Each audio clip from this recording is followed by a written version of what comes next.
அப்படின்னு சொன்னான். அப்போ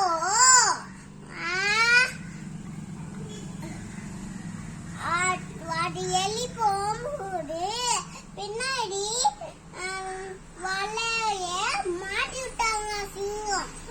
அப்ப